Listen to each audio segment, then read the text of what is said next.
Sige po, tayo po'y dumulog sa Panginoon at manalangin. Hallelujah, Father God in heaven.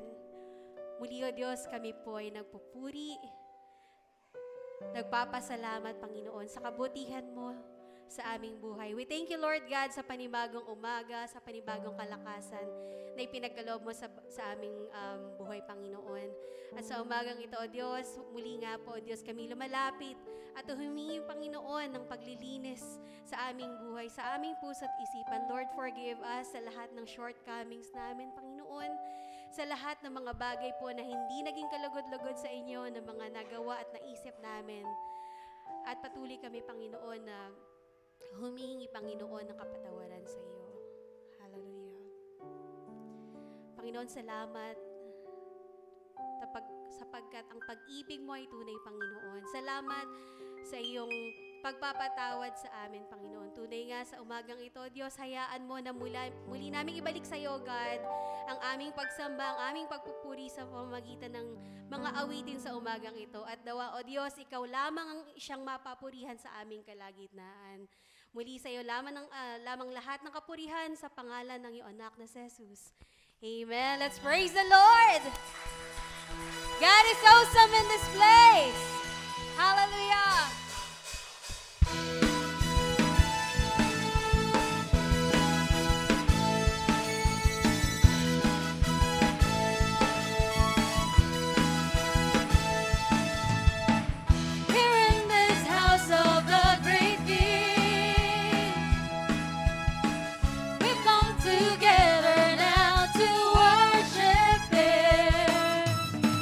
This house is built on Christ our rock.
through all the earth.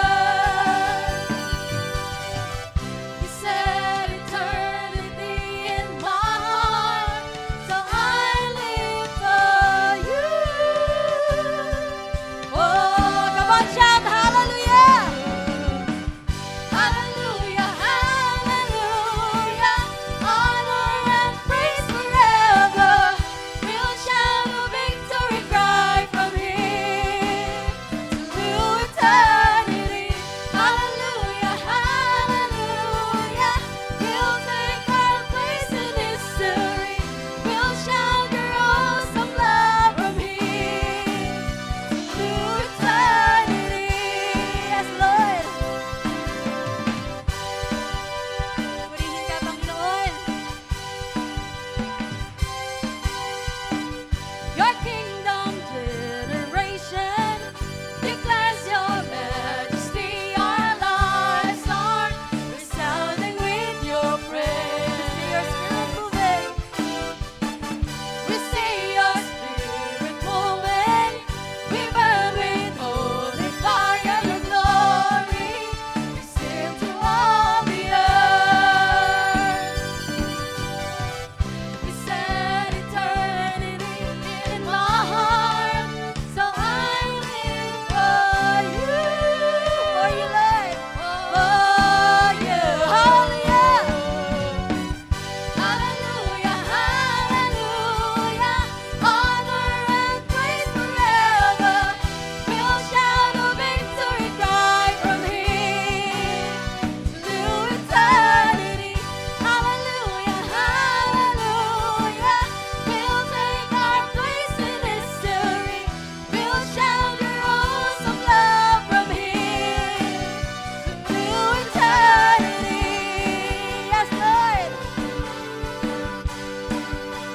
O purihin ka, O Diyos. Nag-iiyas, nag-iisang Diyos. Noon, ngayon, at magpakailanman. Hallelujah.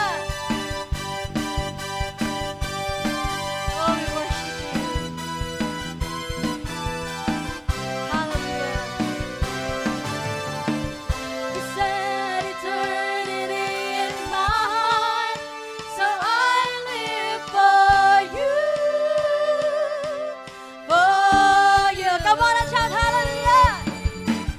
Hallelujah, hallelujah, honor and praise forever. We'll shout a victory cry from here to eternity. Hallelujah, hallelujah, we'll take our place in history. We'll shout your awesome love from here to eternity. Hallelujah, hallelujah, honor and praise forever. We'll shout a victory cry from here to eternity. Hallelujah, hallelujah, we'll take our place in history. We'll shout your awesome love from here to eternity. Woo! Hallelujah. Oh, you are awesome God, we praise. You are the same God yesterday, today, and forever. Hallelujah. Hallelujah. Let's continue to worship our God, the God of Jacob, the God of Moses, and the God from generation to generation, our God. Hallelujah.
need you now. Oh rock of ages, I'm standing on your faithfulness. Your faithfulness.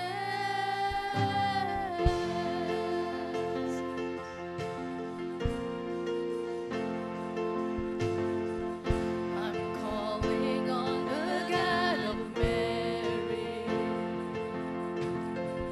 whose favor rests upon the lowly. I know with you all things are possible. I'm calling on the God of David, who made the shepherd boy courageous.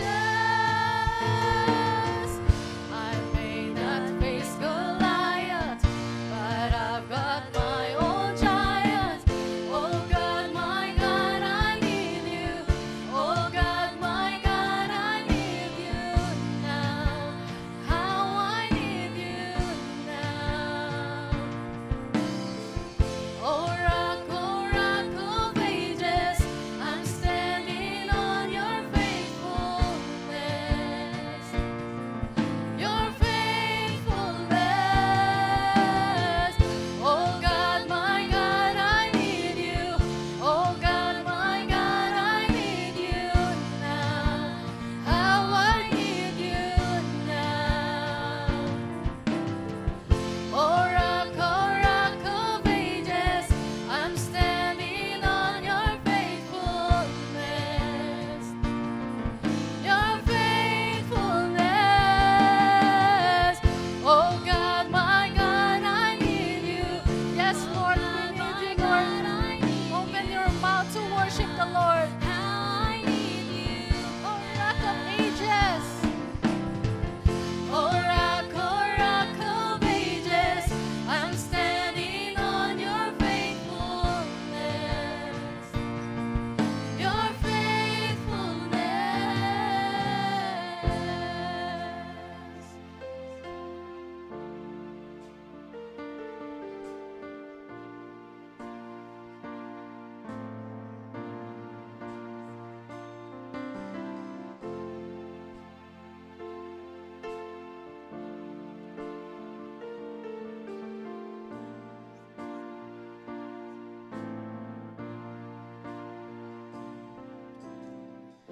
You heard your children then, you hear your children now.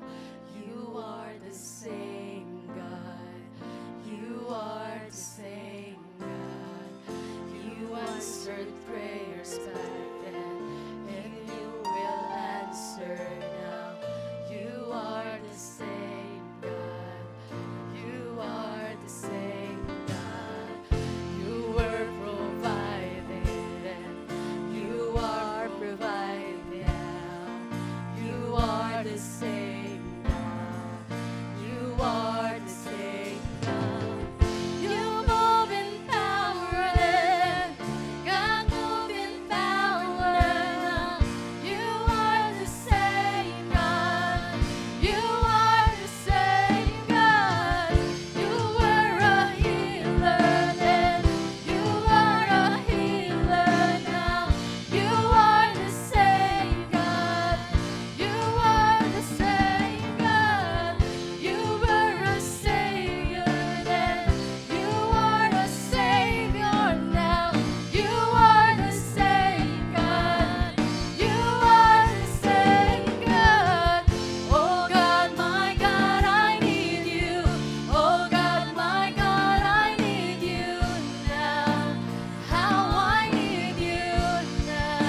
to worship the Lord. Let's open our mouth.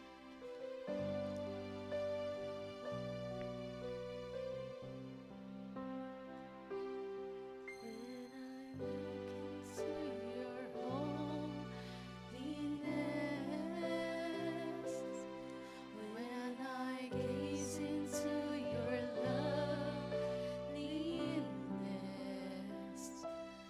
when all things that surround become shadows in the light of you.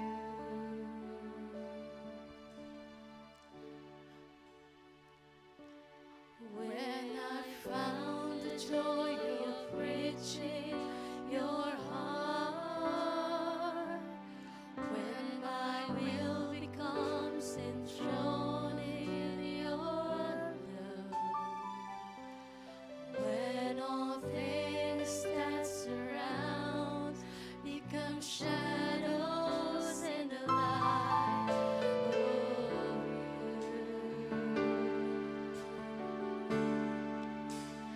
I worship you.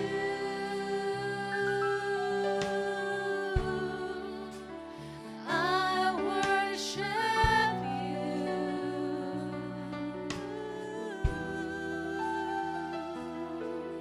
The reason I live is to worship you.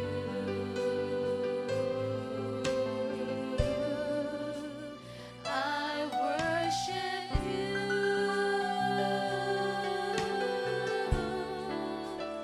I worship you.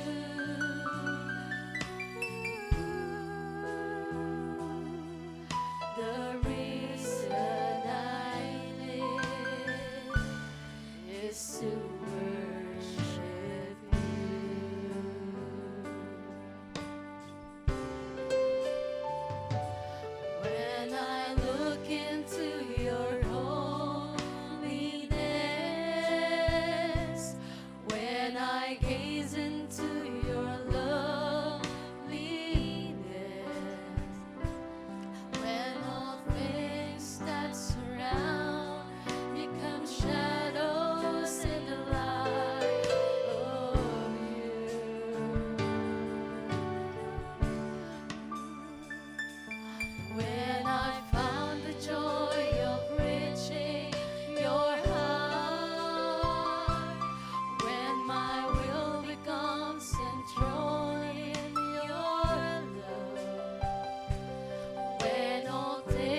Diyos, na Ikaw ang Diyos na karapat-dapat itaas at sambahin.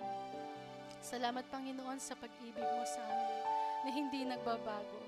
Kaya't nararapat lamang na Ikaw ang papurihan at itaas, sambahin at dakilain. Sa iyo lamang ang papuri at pagsamba sa pangalan ni Jesus. Amen.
Magandang umaga po sa inyo lahat.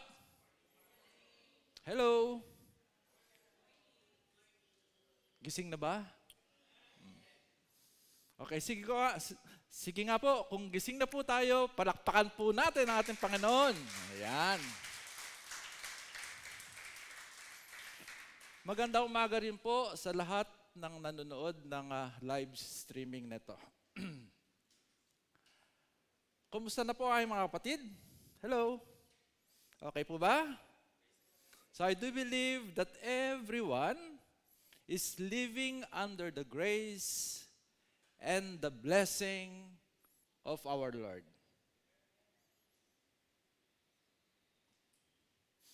When we approach the Bible, we should read it in context. If we get one single verse and read it in isolation, we truly miss the depth and the beauty of what is happening. This is especially true when we are reading the Psalms. Psalm 23 is one of the famous Psalms. So you can read it everywhere. You can read it in the movies, or even in the artwork. Makakakita po tayo ng Psalm 23 doon.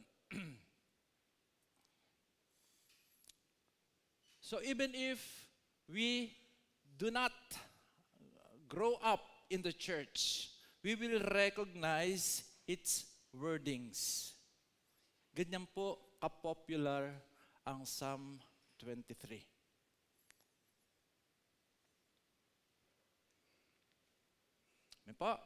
So brothers and sisters, the message of the Lord this morning is entitled,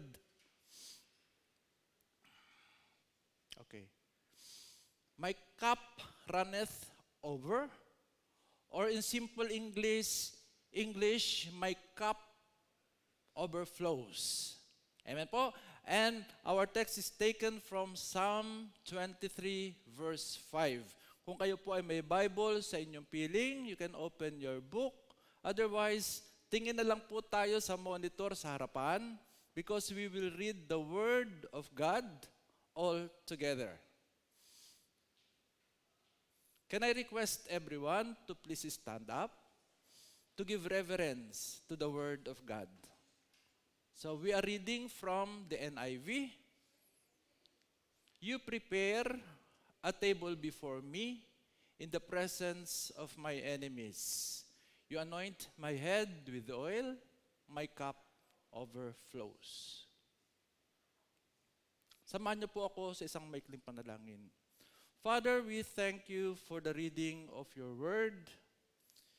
And thank you for once again you have reminded us of your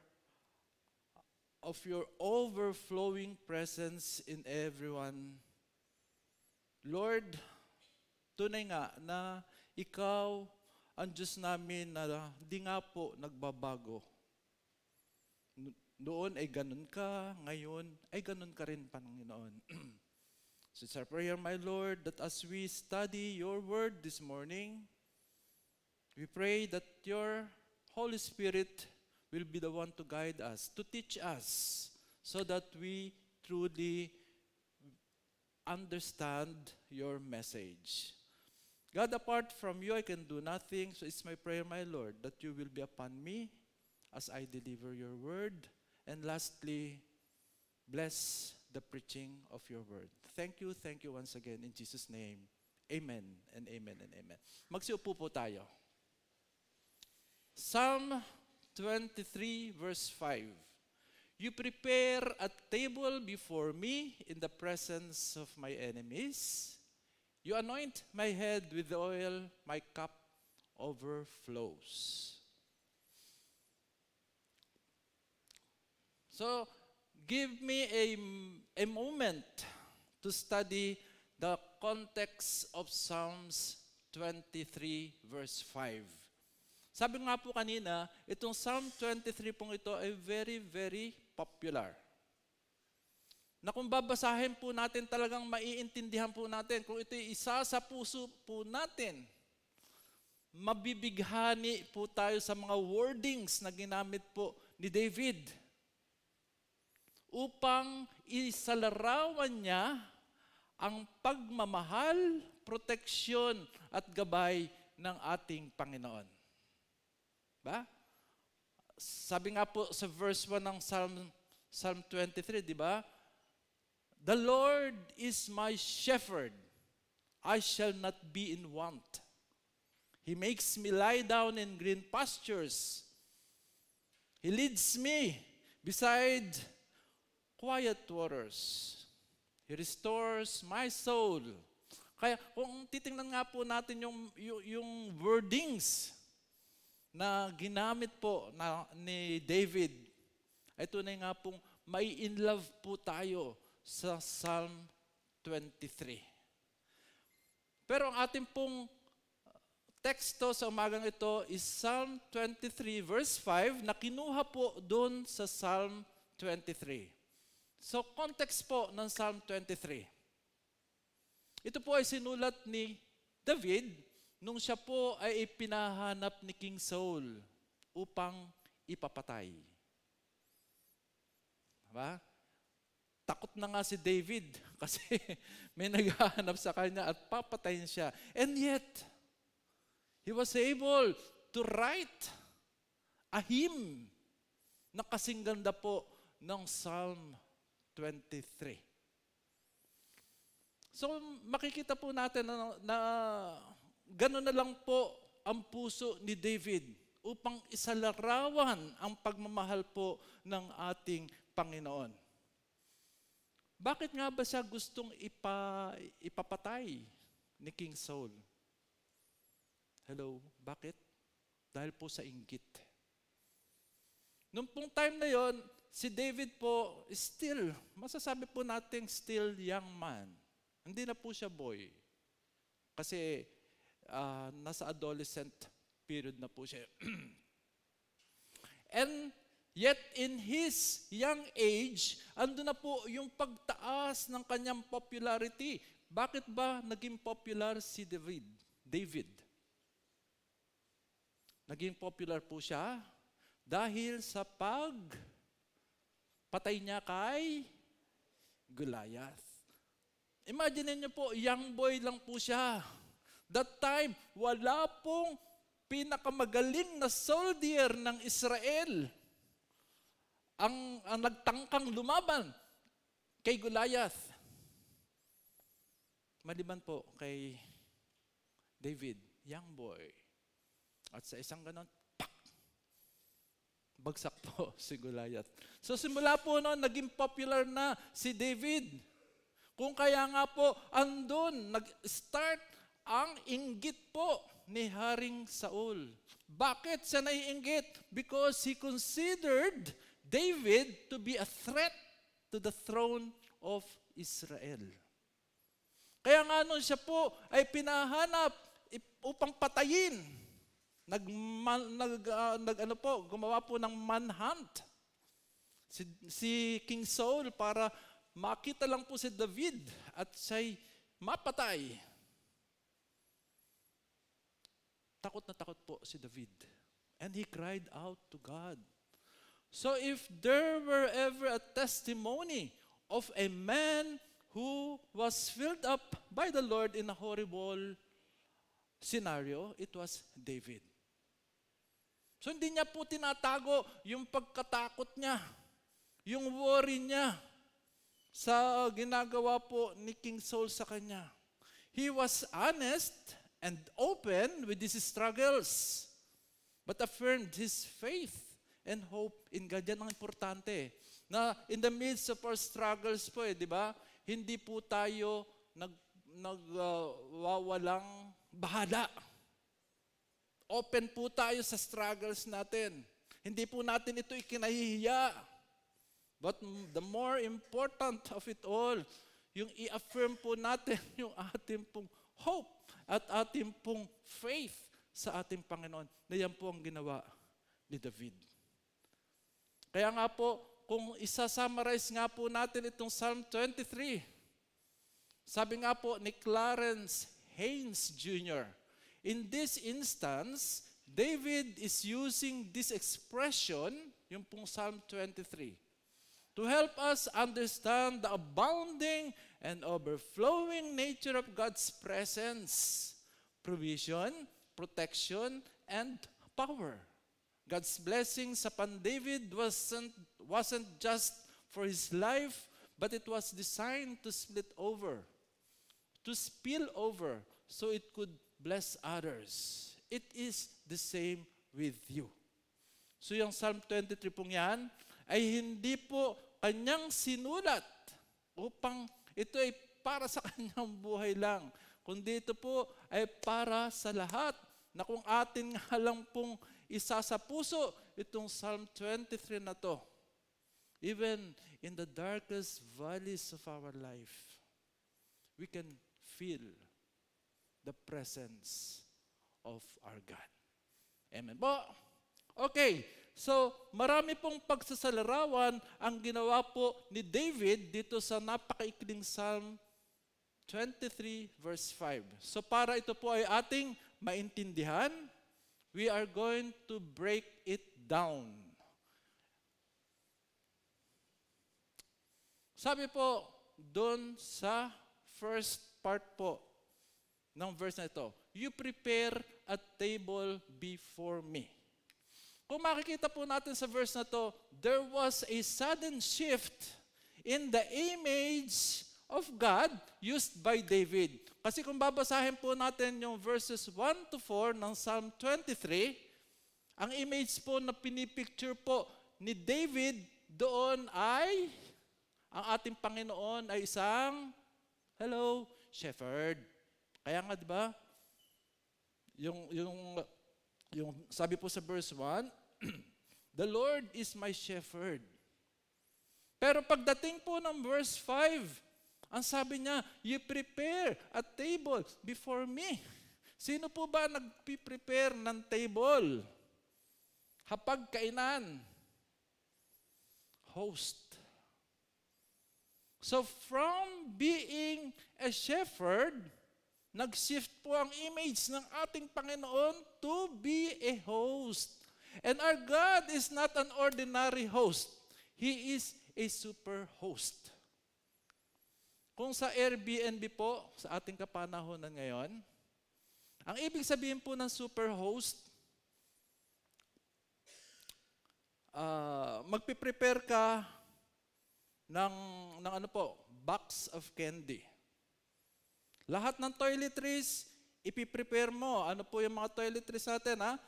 Toothbrush, toothpaste, sabon, meron pang shampoo, pa? Ano pa po? Sa mga babae, may sanitary napkins and so on. At sa bandaron ng kwarto, sa may bandang refrigerator, makakita ka ng bottle of mineral water. Yun po yung tinatawag na superhost. At kung ikaw naman ay ordinary lang, yung pagpasok po ng guest mo dun sa unit mo, ang makikita niya lang siguro tissue, box of tissue. Pero when you are a super host, andyan po lahat ang pangangailangan ng iyong guest. Our God is no ordinary host. Super host po ang ating Panginoon. Noong pong kapanahunan ni David, doon po sa lugar na yon, being a host is a big deal. Bakit po siya big deal? Kasi when you are a host, everybody expects you to welcome your guest. At pagka-welcome mo doon sa guest mo, pauupuin mo siya, kunyari, sa isang magandang chair where he can rest. And more importantly, ano po? Meron siyang table na ipiprepare for nourishment. Kaya hindi po ordinaryo lang ang maging host nung kapanahunan po ni David. Because if you are a host, then everyone expects you to welcome your guests, to care for your guests, to meet the needs of your guests, and so on and so forth. But there's a little twist coming, and it's the location of this table. Tingnan po natin. In the presence of my enemies. Kaya kung atin pong ididiretso po yung binasa natin kanina, you prepare a table before me in the presence of my enemies. Hello, that's the twist. Of all the places, bakit doon pa? Sa presence ng mga kaaway. Hello, di ba? God can prepare a long table in the lake, or beside a river, or beside a shore, o doon kaya sa top of the mountain. Pero, why in the presence of my enemies? Hello, bakit nga po ba? Because David wants every one of us to realize that God can take care of us, that God can meet our needs, not by removing our enemies, but in their midst, in their presence. Kaya nga mga kapatid, kung tayo po ay nag-undergo ng bagyo sa ating buhay, kung tayo po ay nag-undergo ng struggles, ng malaking problema, sa buhay po natin, hello, huwag nating kakalimutan na ang ating Panginoon ay nasa tabi lang natin. Kaya nga lang po, ang nangyayari, di po ba, kapag tayo may problema, parang iniisip natin, kinalimutan na po tayo ng ating Panginoon. Para bang hindi na tayo iniisip, hindi na tayo inaalaala ng ating Panginoon. That is wrong, my brothers and my sisters, because according to David, you prepare a table before me in the presence of my enemies. Kaya nga kung tayo po ay may problema sa ating buhay, hello, mga kapatid, huwag po natin itong sarilinin. Huwag po nating isipin na nag-iisa lang tayo. May time po kasi na ang tindi ng ating problema, di po ba? May time na dahil sa tindi po ng ating problema, iniisip natin na tayo po ay wala ng Diyos na nagmamahal sa atin. But the truth is, God prepare a table before us in the presence of our enemies. Even in the midst of struggles, hello mga kapatid, andyan lang ang Panginoon. Ang problema lang, hindi po natin ina-acknowledge na ang presensya ng Panginoon ay nasa ating piling because we are overwhelmed by the problem.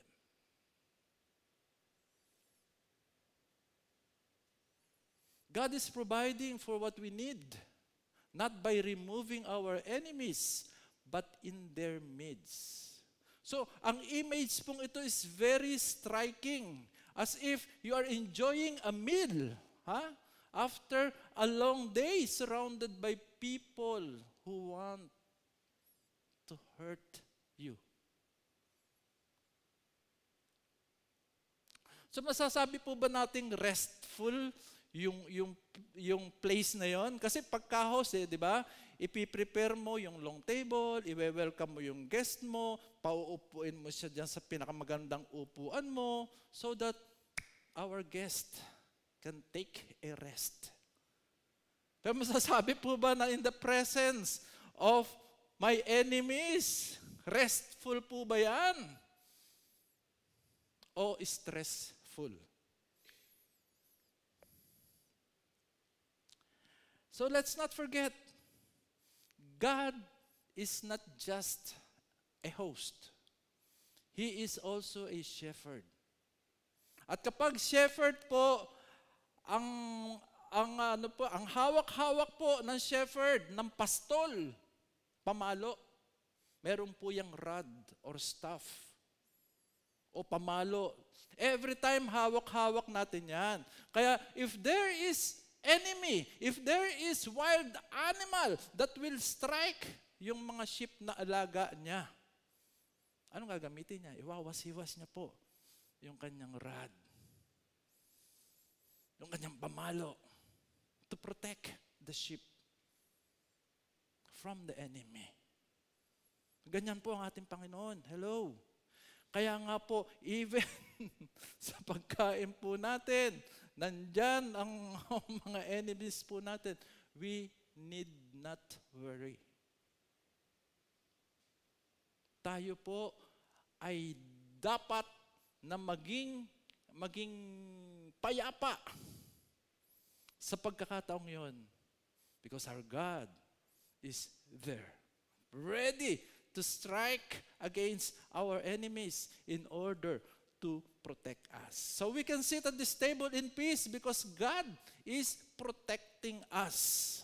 We need not worry about those things, mga nasa paligid natin, mga kaaway natin, because we have a God who is bigger, is stronger, and who is looking out for us. Mga kapatid, hello. Do not worry. Sa harap ng ating mga problema, huwag nating isiping nag-iisa po tayo. God is there.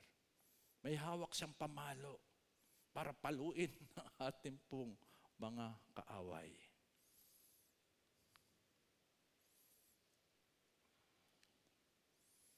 Next, you anoint my head with oil. Alam po ba natin, ang ibig sabihin ng anoint?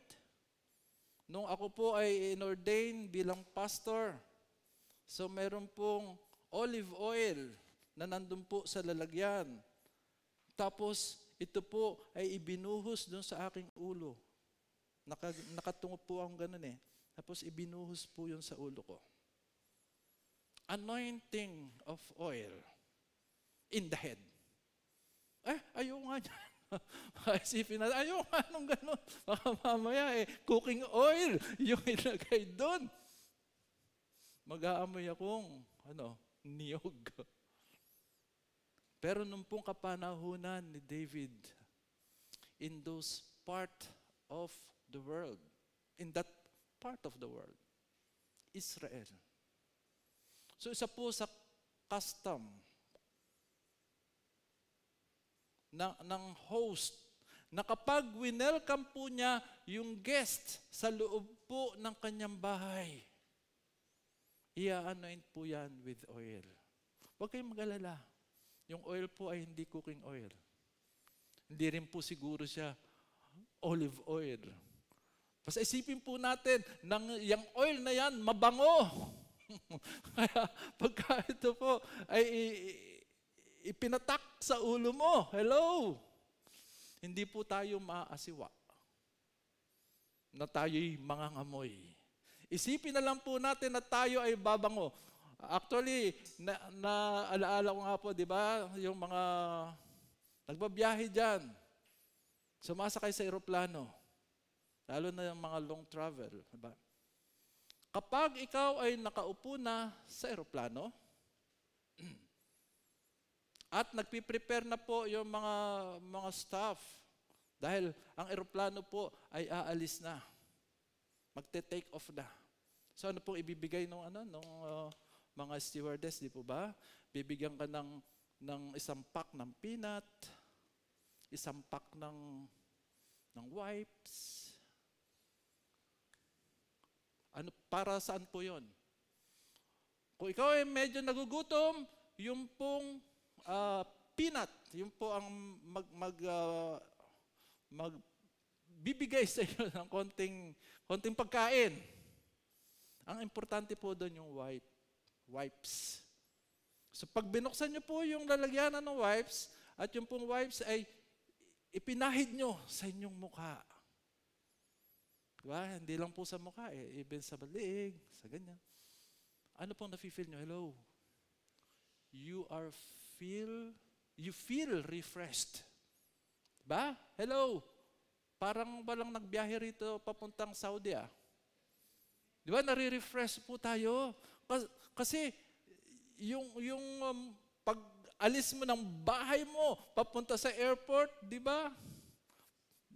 Lalo na yung time na yon na wala pa pong naiaks, yung expressway po dyan sa airport. Diba, grabe po naman talaga traffic. Kaya pag nakaupo na po tayo sa aeroplano, diba?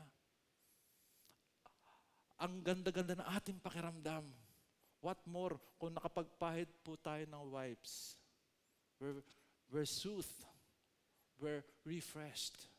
So ganito po yung nafe-feel ng mga traveler po nung kapanahunan ni David na kapag sila ay inanoint ng oil, they are soothed, they are refreshed. At alam niyo po ba, yung mga shepherd, ganun din po ang ginagawa nila dun sa kanilang mga tupa. Ina-anoint din po ng shepherd, ng pastol, yung tupa. Bakit ina-anoint po with oil? To protect them from bugs. At para ma-refresh din po yung mga alaga nila. So, in that case, oil was refreshing and soothing, just what a tired traveler needed. So, sa picture po, paglalarawan po ni David about this scenario. Parang sinasabi po ni David sa bawat isa sa atin that God is a gracious and thoughtful host. He feeds us and anoints us with oil.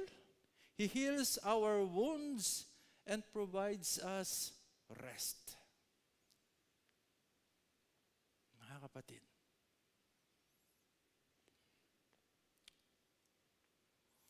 so from shepherd, naging host po yung ating Panginoon.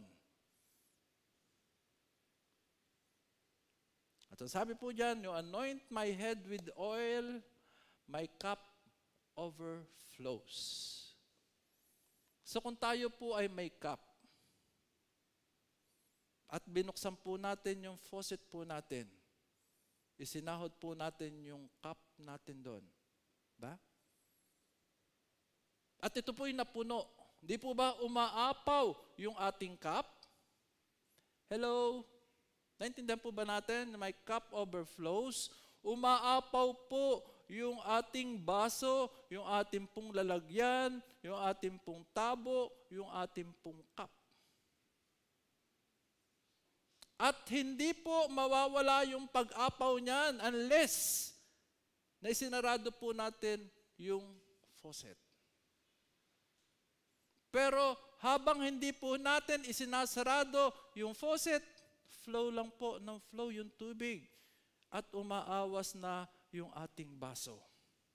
In this instance, we are not talking of a physical cup.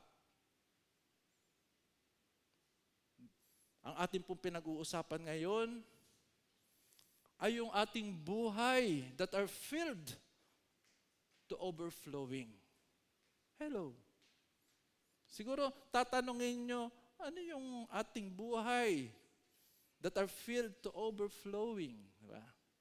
Our lives that are filled to overflowing. Ibig sabihin po niyan, yung ating pong buhay ay punong-puno ng pagpapala ng ating Panginoon. Hindi pa natatapos yung pagpapalang natanggap natin ngayon. Meron na namang dumarating na pagpapala. Hindi lang isa, kundi dalawa, kundi tatlo. My cup overflows. My life is filled with the blessings of God. Ito po yung final image ng paglalarawan po ni David dito po sa verse 5 ng Psalm 23.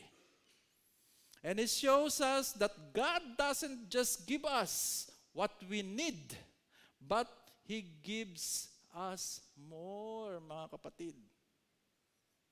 Ang pagpapala ng Panginoon ay ibinibigay niya sa atin ng mas higit pa sa ating pong pangangailangan. Hello? Tama po ba yung aking sinasabi? Parang hindi po tayo kumbinsido. O baka naman hindi po tayo tumatanggap ng pagpapala from God. Ako po may testimony regarding this. Posible po na marami na pong nakaalam sa inyo ng testimony ko to. Nung kami po ay magkaroon ng problema sa aming trabaho doon po sa Abu Dhabi. Hindi po kami pinasweldo sa nalolooban ng 1 taon. So ang ginawa po namin, idinimanda po namin itong aming employer. And it took several months. That time, I don't know whether we will win the case or not. But what I know, God will not leave me. God will not forsake me. God will help me with my problem. So, diretso lang po ako bilang pastor ng simbahan. Hindi nila nalalaman na ako'y nag-a-undergo na ng napakabigat na problema. Mabigat na problema kasi nandun ka sa ibang bansa, wala kang sweldo. May binabayaran kang bahay, may binabayaran kang utility, and so on and so forth. Ang nakakaalam lang po, mga leaders ng simbahan. So, dumating na po yung time na resolution po nung case namin. Pero even before that, alam na po namin kami mananalo. Kaya nga po, nung dumating na September 2019, kung di po ako nagkakamali, tama, panalo po yung case. Gumamit po ang Panginoon ng mga matataas na tao. Even it went to the Prime Minister of India. Back to the Prince na chief po ng labor doon po sa Abu Dhabi. So in that case, naipanalo po namin yung kaso at natanggap po namin whatever yung aming pong receivables from the company up to the last dirham o halala. Centavos po nila doon yung halala. So by the time po na natanggap ko po yung cheque, pagpasok ko po ng bahay, nag-ring po yung aking telepono. At pagtingin ko po doon, isa sa mga kumpanyang aking pinag-applyan habang yung problema po namin sa kumpanya ay still going on. Na nung time na yon, before yung resolution po ng case, wala man lang pong sumagot sa akin sa dami na ng aking pinag-applyan.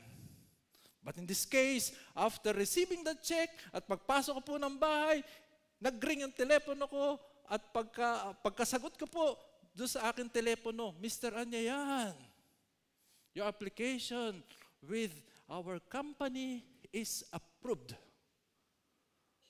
Submit all the requirements. By the time naman po, since nanalo po kami sa kaso, ang batas po kasi doon kapag nanalo ka sa kaso, idinimanda mo yung company mo at nanalo ka sa kaso, pag na-resolve na po yung kaso, it means you are terminated from your contract. And within 7 days, dapat ikaw ay lumabas ng bansa. So ang timing po ng Panginoon, di ba? Ay laging perfect. So tamang-tama ang sabi po sa akin nung aking company to be, next company, okay, hintayin mo na sa Pilipinas yung visa mo. At ganun nga po ang nangyari. Then, nagkaroon pa yung passport ko, mag-expire.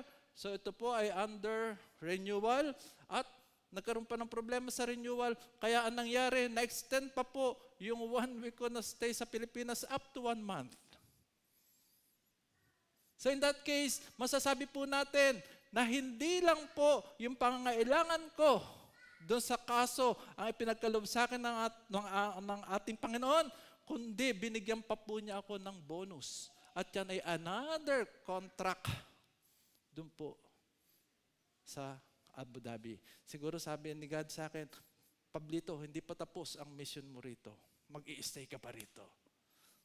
My cup overflows. And every one of us, hello mga kapatid, can experience your cup to overflow. Only kung gagawin po natin ang 3 bagay na ito. Things to do so our cup overflows. Number 1, we shall have Christ in us. Sabi po sa Romans 8:32, He who did not spare His own Son, but gave Him up for us all, how will He not also, along with Him, graciously give us all things? Una po natin requirement. Una pong requirement, dapat ang ating pong buhay ay nasa presensya ng ating Panginoon. Kung naibigay nga po ng ating Panginoon yung kaisa-isang anak niya para sa ating lahat, hello, paano po hindi niya ibibigay yung kakatiting na hinihiling po natin? So number 1 na requirement, dapat si Kristo po ay nasa ating buhay. At kung wala po si Kristo sa ating buhay, hello, paano po tayo pagkakalooban? Number 2, we shall give to the Lord. Nagbibigay po ba tayo sa ating Panginoon? Ang hina. Parang hindi confident. Nagbibigay po ba tayo sa ating Panginoon? Ayan. Sabi po sa Malakay 3:10, ito po'y lagi nating naririnig. Di ba? Bring the whole tithe into the storehouse that there may be food in my house. Test me in this. Never in the whole Bible that you will find this phrase, test me in this. Dito lang po sa Malakay 3:10. Bakit? Dahil alam ng Panginoon na when it comes to money, struggle po yan sa mga tao. Hindi po natin mapakawalan yung ating pera.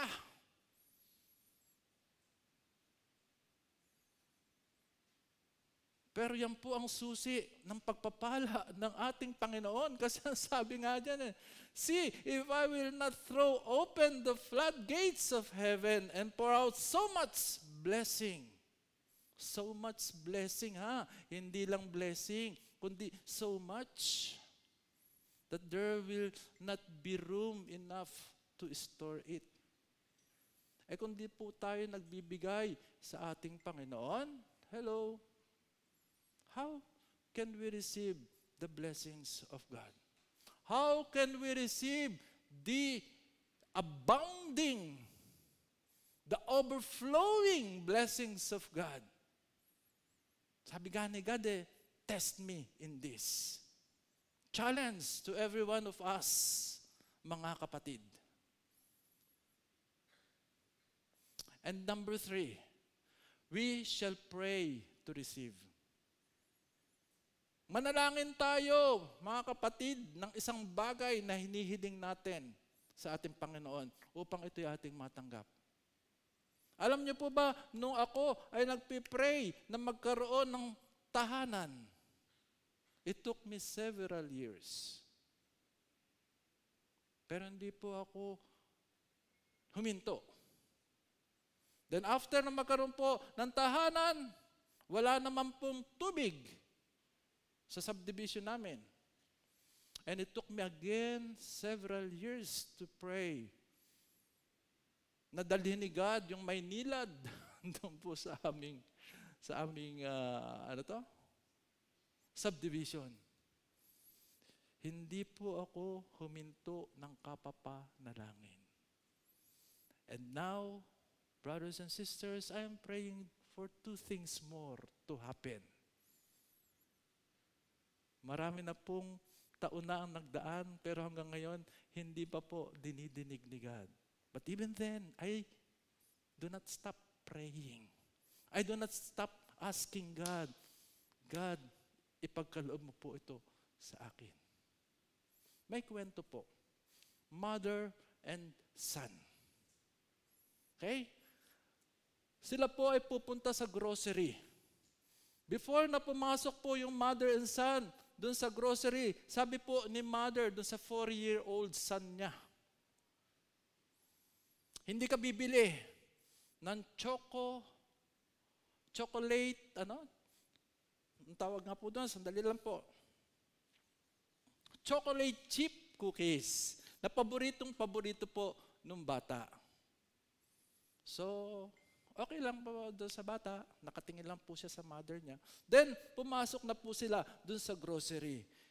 Kumuha po ng cart si mother, tapos yung kanyang pong 4-year-old son, pinaupo niya po doon sa cart. Then, nag-shopping na siya. Kung ano yung mga kailangan niya kinukuha ni mother. Napapunta po sila doon sa cookies section. Nakita ng bata yung chocolate cookies. Sabi niya, Mami, ibili mo ko nun. Binigyan po ng round eye ni mother, si son. Di ba sabi ko sa'yo, hindi tayo bibili niya, wala tayong budget yan. Natameme po yung bata, huminto na. Then, ikot po uli si mother sa groceries. Dahil sa paghanap niya ng bagay na kailangan niya, accidentally napunta po uli sila dun sa cookies section. Nakita na naman ng bata, Mami, please, ibili mo ako niyan. Another round eye po yung ibinigay ni Mami sa bata. Walang nagawa po si bata. At nung sila po ay nakapila na sa cashier, nung time na pinapunch in na po yung pinamili nung mother, nung kahera, bigla pong tumayo si son. At ang sabing ganon, in the name of Jesus, I want those chocolate chips. Nagulantang po yung mga tao doon sa loob ng groceries. Yung iba naghalakhakan, yung iba nagpalakpakan. At alam niyo po ba ang nangyari? Nung paalis na po, yung mag-ina, palabas na ng groceries, nakatanggap po sila ng 23 boxes of chocolate chips cookies. Chocolate chip cookies. Hello! So ano po, ang pinapatunayan po nito sa bawat isa sa atin. Pray to receive. Baka mamaya, nagpe-pray po tayo ng isang bagay. After 1 week, na pinagpe-pray natin ito at hindi pa po natin ito natatanggap. Hinto na tayo. After 1 month, hinto na tayo. After 1 year, hinto na tayo. Mga kapatid, huwag tayong hihinto. Let's keep praying for it. Tulad ng bata, akala ni mami niya, makakalibre na. Actually, nalibre nga po. Dahil mga generous shoppers na ibinili yung bata dahil natuwa po dun sa bata. So, ang gawin po natin, matuwa rin po ang Panginoon sa bawat isa sa atin upang ipagkakaloob niya yung ating pong hinihiling. Until now, you have not asked for anything in my name. Ask and you will receive and your joy will be complete. Pangako po ng ating Panginoon. Baka naman po naghihintay tayo ng blessings ni God, pero hindi naman po tayo humihiling. Ang gawin natin, humiling po tayo in order to receive. Amen po? Palakpakan natin ang ating Panginoon. And for our conclusion, David tells us in Psalm 23:5 that he is experiencing that overflow. Quote, unquote. Umaawas. Sobra-sobrang pagpapala. The overflow is only experienced by those sheep who have declared the Lord to be their only shepherd and are seeking to bring every aspect of their life under the total lordship of Jesus Christ. Amen. Isa-isahin po natin to. And the overflow is only experienced by those sheep who have declared Lord to be their only shepherd. Ang tanong ko, have we declared that our Lord Jesus Christ is our only shepherd?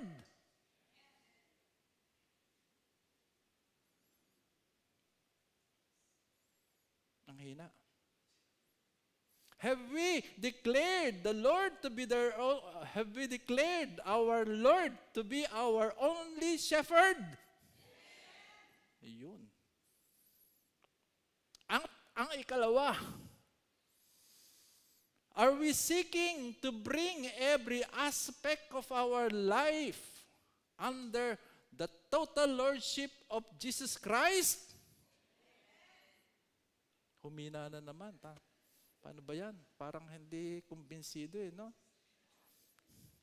Sis, natatawa tuloy. Okay, are we seeking to bring every aspect of our life under the total lordship of Jesus Christ? Ayun. O baka naman ayaw nyo na yung lahat ng aspeto ng buhay ninyo ay isuko ninyo sa ating Panginoon. Alam niyo kung ito pong dalawang bagay na ito ay tunay na ating magaganap sa buhay po natin. That word, overflow, quote, unquote, will truly happen in our life. Amen po ba? Gusto niyo po bang inyong buhay ay mag-overflow? Overflow ng pagpapala? Hindi overflow ng kalungkutan?